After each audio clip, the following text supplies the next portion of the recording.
দেশের এই সংকট সময় এইসব মানবতার ফেরিওয়ালাদের আমরা কেন দেখতে পাচ্ছি না, আপনি কি মনে করছেন? অনেকে দেখবেন দেশে যখন দুর্যোগ হয় তখন তো মৃত্যুর ভয় নাই, তারা কি নেবে যায় তখন তাদের ক্রেডিট নিতে যায়। তো দেশে থেকে দেশের বাইরে থাকে তারা যখন টাকা পাঠান, আপনার যারা বিদেশে থাকে আপনারা অনেক আমাদের মানবতার ফেরিওয়ালা যাদের বলে তাদেরকে টাকা পাঠান।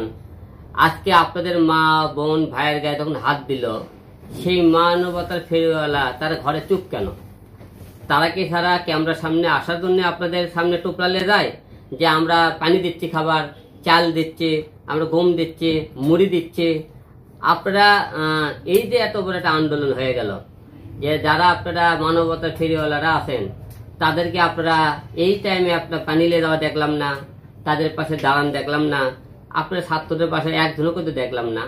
আপনার বড় বড় আপনারা কথা বলেন, বড় বড় ভাষণ দেন, আপনাদের কিন্তু ছাত্রদের পাশে দাঁড়াবেন এই না, লাঠিলে দাঁড়াতে বলিনি, অস্ত্রলে দাঁড়াতে বলিনি। আপনি তাদেরকে সাহস দেন, তাদেরকে বুঝুন, আপনার দেশের জনগণ নেতৃত্বের কথা বলুন, তা তো বললেন না। আপনার কথা না বললে আপনি ফেসবুকে এসে কথা বলতে বললেন না, লাইভে এসেও কথা বললেন না, তোমরা শান্ত হও, আমরা তোমাদের পাশে আছি, আমরা নেতৃত্বের কথা বলবো। কই মানবতা ফেরিওয়ালা গুলো গেল কই? আপনারা যারা মানবতা ফেরিওয়ালা আছেন, শুধু আপনারা বন্যার টাইমে আপনাদেরকে মুখগুলো দেখতে পারি আমরা, যখন বন্যা হয়। আপনি বন্যার থেকেও বড় দেবেন, বন্যা দিয়ে কি করবেন? দেশের মনে করেন এত বড় একটা আন্দোলন হয়ে গেল, আপনার সেই টাইমে আপনারা গেলেন। আমরা 2-4 জন আমরা সেলিব্রিটিকে স্টারদের দেখেছি খালি শুধু স্ট্যাটাস দিতে। আপনারা স্ট্যাটাস কেন লেখলেন? আপনারা তাদের পাশে কেন দাঁড়ালেন না? আপনারা নেত্রীর সাথে কথা বললেন না? আপনাকে তো ক্ষমতা দিতেছে, মন্ত্রীর সাথে কথা বললেন না কেন? আপনারা শুধু বন্যার টাইমে কেন জনগণের পাশে দাঁড়ান? তাতেই বোঝা যায় আপনারা জনগণ বুঝে নেবেন। এবং দেশ এবং দেশের বাইরে যারা আছেন তাদেরকে একটা কথা বলি, যে সমস্ত আপনারা মানবতা ফেরিওয়ালার কাছে আপনারা টাকা পয়সা পাঠান তাদেরকে এই প্রশ্নটা করবেন, আপনাদের তো আমরা যে কোনো টাইমে সহযোগিতা করি, তাহলে এত বড় একটা টাইমে আপনারা কেন মাঠে নামলেন না? আপনারা জিজ্ঞেস করেন তো। শুধু মানবতা ফেরিওয়ালা লোক দেখানো মানবতা ফেরিওয়ালা হলে হয় না, মানুষের পাশে দাঁড়াতে হয়, কথা বলতে হয়।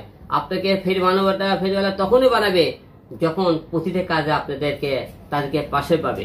আমরা দেখছি বন্যার টাইমে অনেকেই কোটি কোটি টাকা বাইরে থেকে পাঠাইছে, লাখ লাখ টাকা পাঠাইছে, সে সমস্ত নিয়ে তারা তাদের মানুষের দরবারে গেছে। কিন্তু এইবার তারা দাঁড়ালো না কেন? এইবার কেন দাঁড়ালো জানেন? এইবার মনে করে মানবতা ফেরিওয়ালা তো টাকা কোন ইনকাম হবে না, পাঠালি দিলে 100 টাকা সেতে 5 টাকা দেখাবে, এটা সুযোগটা নাই। এবার তো মাঠে নামলে তাদের পক্ষ থেকে যাবে, তাদের জীবন হারাতে হবে, তাহলে তারা মাঠে কেন নামবে? আর মাঠে আপনাকে কথা কেন বলবে? আপনার হয়ে কথা বলবে, আমার কথা বলে তার কি জীবন হারাবে? সে তার মৃত্যুর ভয় নাই। এই জন্য মানবতা ফেরিওয়ালা একজনও বাড়ায়নি। মানবতা ফেরিওয়ালা মানে যাদের বলবেন তাদেরকে দেখবেন তারা সব কথা, তারা নিজের কথা ভাববে না। মানবতা ফেরিওয়ালা মানে কি? জনগণের জন্য সে সেবক, জনগণের কাজ করবে, জনগণের কথা বলবে, জনগণের পাশে দাঁড়াবে, তাকে বলে মানবতা ফেরিওয়ালা।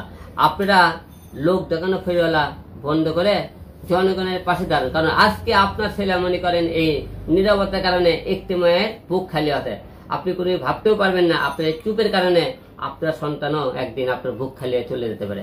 তাই আপনি সবাইকে বলবো, এখনো সচেতন হন, মানুষের পাশে দাঁড়ান, অন্যের প্রতিবাদ করুন, কিন্তু জ্বালাপোড়াও বন্ধ করে আপনারা সমাধানের মাধ্যমে কথা বলুন।